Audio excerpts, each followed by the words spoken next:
Hi everyone, I'm JD from Willow Journals. Welcome back to my channel. I am a journaler, maker of journals and teacher of journaling courses. And in this video I'm doing a monthly check-in journal page. So every month this year, at the end of the month, I'm planning to do a monthly check-in.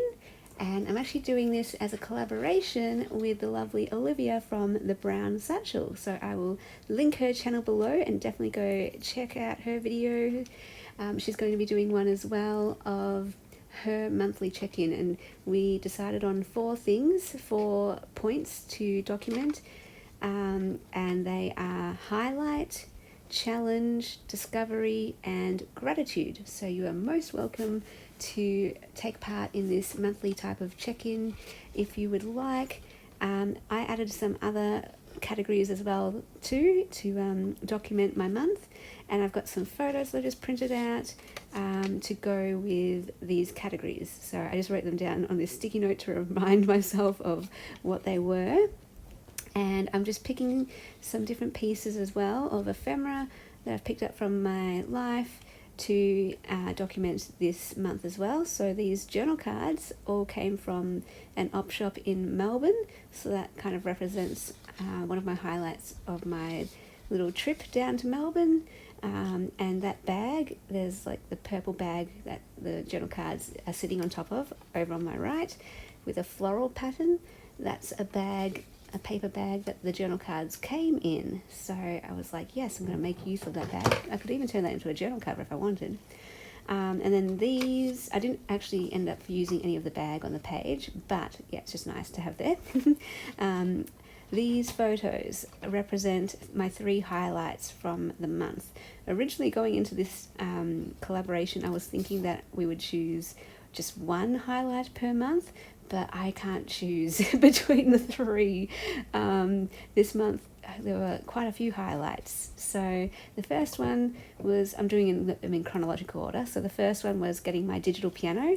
That's been a dream of mine for so long now, so that's huge for me, very, very huge.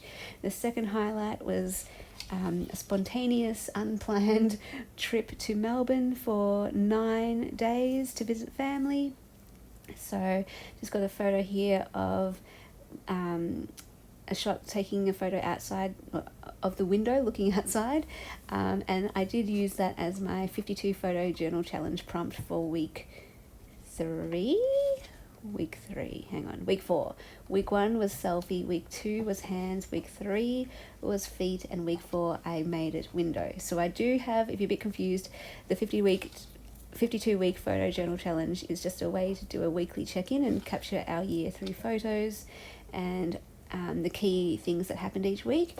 And I do have a prompt list that I put over on Instagram and my Patreon, sharing some inspiration if you're stuck for what to take a photo of. And for the first 3 weeks, I did follow that pattern. I did do selfie, hands, feet, but I just use that as inspiration, not as a direct rule. If I'm stuck of what to think of, I might refer to that list, but I might not choose the exact week number for a particular week. For that prompt, I would go off whatever is speaking to me at the time. And since I had the window there, I just made up a spontaneous new prompt, window. And I've been posting those all over on my personal Instagram page if you want to check out my 52 photos there. And then I just using this journal card that says snapshot to tie in with the idea of like a snapshot of my month, and as well a literal snapshot of the photos. So yeah, writing the digital piano, the Melbourne trip, and then the third one is Nadal winning the Australian Open in 2022. Yes! Oh my gosh! Okay, let me know in the comments if you watched that match and if you are a Nadal fan and a tennis fan. Oh my goodness, that was so good. I wasn't even going to watch it because my nerves can't take it. But the two of the people I live with, they watched it, so we made a bit of a night of it. So I watched it with them, and the first 2 sets, oh my goodness, I was just like, this is not going well, and then the third set, when he was 3 break points down, I was just thinking, yeah, this is not good. And one of the people I was watching it with was like, that's it, I'm going to bed. And I'm like, oh, well, you have to stay for the third set at least. And so she sat back down, and then she's like, well, if he wins the third set, I have to stay for the fourth. And he wins the fourth set, I have to stay for the fifth. So we stayed up really late to watch the end of the match. And in the fifth set, we were like, if he doesn't win this, we would have wished that we had gone to bed when she said she was going to bed. And thankfully, it was epic, man. I was a nervous wreck watching it. Like, I am invested when I watch these matches, and then when they're a long 5-set match like this, I get so invested. I ride every single point. And so we stayed up watching that, and when he won, what a relief. Finally it had ended. I felt like I'd run a marathon after it. And it was just so fun. He's my favourite player, so that was brilliant. And Barty, the night before, that is also a highlight. So Aussie. I was saying in a video, I can't remember if it was this one or a different one, but I think this is my favourite Australian Open so far that I've ever watched, because going into it, the two players that I wanted to win actually won. That's never happened before. Maybe one would win or none would win, but this year both of them won, and it was just the stories behind it. The record of winning 21 slams for Rafa, and for Barty being an Aussie and her first home slam. Like, all of it just was amazing, and such an amazing highlight for me. Like, tennis is my second favourite sport, and I'm a sport fanatic. So yeah, it was just awesome. Okay, so what else? All right, Discovery. Mainly it was movies. There were 3 new movies I watched this year, and I love movies. I really love movies. There's a lot of things I love. Sport, movies, music, books.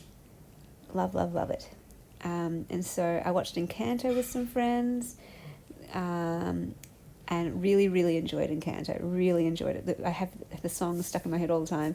And Lin-Manuel Miranda is just like a genius. I think whenever he does work, I'm just like, God, I see God through his work and through him, and just such a genius. And then I watched Don't Look Up, which, again, I enjoyed. Like, all these 3 movies I enjoyed. Don't Look Up and Tick, Tick, Boom. All 3 sort of different movies, different styles. But what I love about movies, for me, it's, I don't have to enjoy a movie to appreciate one. I just want to analyze the filmmaking and appreciate the filmmaking, even if I don't personally enjoy the movie, even if it's personally not my type or style of movie. I just want to be exposed to different movies and appreciate how they're made, and how they tell stories. And Don't Look Up, I really appreciated the different way it was made. It was a bit flashy, and the satire, and just, it took me a while to get into it, but once I was in, I'm like, yeah, I'm into this. And yeah, it was really good movie. Very, very thought-provoking movie. And also just, the way it was filmed was really interesting. And Tick, Tick, Boom, Tick, Tick, Boom, I'm so excited. I'm rushing my words together.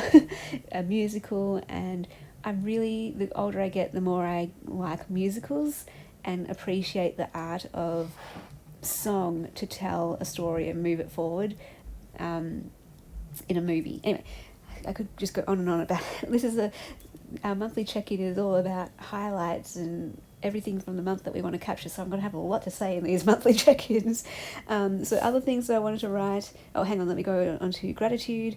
I found this one a little hard because obviously my highlights are the things I'm going to be most grateful each month, so I found myself wanting to just write my highlights, but because I got that photo of the digital piano with my Keanu cat in the background, I was wanting to be thankful again. We're starting a new year, and I'm thankful that I have another year with my cat. This will be my 3rd year with my cat, and I just want to always appreciate him and never take him for granted. He is such a joy and a comfort in my life, and I'm just so glad to have him. And after I got back from Melbourne, he was really snuggly, and he would visit me in the mornings and lie on top of me. I say this repeatedly, he's not the most affectionate cat, so he hardly ever does that. He hardly ever sits on my lap. But when I go away and come back, he is very clingy, very, very attached, and he doesn't want to leave my side. He's gone back to normal though. Before, he would not leave my side. If I opened my door, he wouldn't go out. If he was outside my door and I was in my room, he would meow until I let him in. Usually he's okay. He meows for me to open the door so he can roam and if I have the door open, he'll stay out there. But this, for the first few days when I got back, he just stayed in my room. He just only wanted to be in my room with me, so that was very nice. I got a word for the year, Not Alone. Song for the year, I'm just going to fly by this really very quickly. Song for the year was Photographed by Ed Sheeran. Scripture for the year, I've got a whole bunch. Genesis 28:15-16, Genesis 16 Genesis 16 verse 13, which says, "You are the God who sees me." And then the other passages were, "Surely the Lord is in this place, and I am with you." That one, very simple. The reason why I'm driving by that one pretty quick is because I actually have a video on my Patreon sharing the story behind that. It's quite a personal story, a bit more vulnerable story, so just feel more comfortable to share that story over on Patreon. I've already filmed the video for that, so that will go up probably tomorrow, maybe tomorrow. Anyway, so that is my page spread. Oh, hang on, no, I'm writing some extra things. Events, I'm just adding that as another category. So some things that weren't highlights but were still notable from the month. Starting the Intentional Life course. We did a day trip to Cedar Creek Falls, which was very lovely. And yeah, I could write a whole bunch in there. I swam at Grays Bay was another one. My first swim in the beach for a year. Just other little things here and there. I didn't write them all, but yeah, just the main ones. Oh, and over here, one of my goals that I talked about in the Intentional Life course is that I want to read one book at least once a month. I'll do more than that. I know I will do more than that in a year, but I tend to do things all or nothing, so I'll read like 5 books in a month and none in some months. So this year I want to at least read one a month. And the book that I read in January was Fully Human by Steve Budoff, and that gave me my quote for the year, which I'll write on this page soon, which is, "There is no way to happiness. Happiness is the way." And to me, what that speaks about is happiness doesn't come from possessions or our circumstances or anything on the outside like that. Happiness rather is, it's not something that you chase and that you get. It's something that you have already in your mindset. So whether you have much or little, whether things are good or whether things are bad, it doesn't matter, because it's all about your mindset, and it's more a personality trait than a thing that you obtain, than a thing that you seek, than a thing that you get. It's something that you can have as a personality trait. I hope that makes sense. And that quote obviously can mean like different things to different people, but when I read it, that's what it kind of meant to me, in that, yeah, we don't need to strive or do all these things to try and get happiness, and we don't have to look for things to change or things to happen and all that kind of stuff to be happy. It can be right here, right now, no matter what, because it's a state of being, it's a state of thinking, it's a state of seeing, and that really struck me, so I like that. So Olivia, I hope you enjoyed this page, and I look forward to watching yours, and thank you so much for doing this little collaboration with me throughout the year, and for being my online pen pal. That's what this really is, rather than a collaboration. It's a way for us to keep in touch throughout the year and just check in with each other in a fun way, as opposed to writing letters or emailing. We're doing videos, swapping videos and catching up that way. So you're my sister from overseas, so I hope you're doing really well, and I'll see you guys in the next video. Thanks for watching. A big special thank you to all my patrons in December who supported me and Willow Bound Journals with the vision to bring light and love to the world through storytelling, journaling, and creativity and inspiration. You guys, without you, I could not do what I do full time, so thank you so much. You allow me to do videos and make journals and teach journaling courses, so know that you are having a huge impact on not only my life, but all the people who watch the videos, get one of my journals, or do one of my courses. If you would like to become a patron in January, the link will be down below in the description box. That gives you access to extra videos, printables, behind the scenes looks, personal updates, first access to my journals, and you'll be just supporting me, and I just can't thank you enough for that, helping my dream come true. May you journal your life, because your stories matter.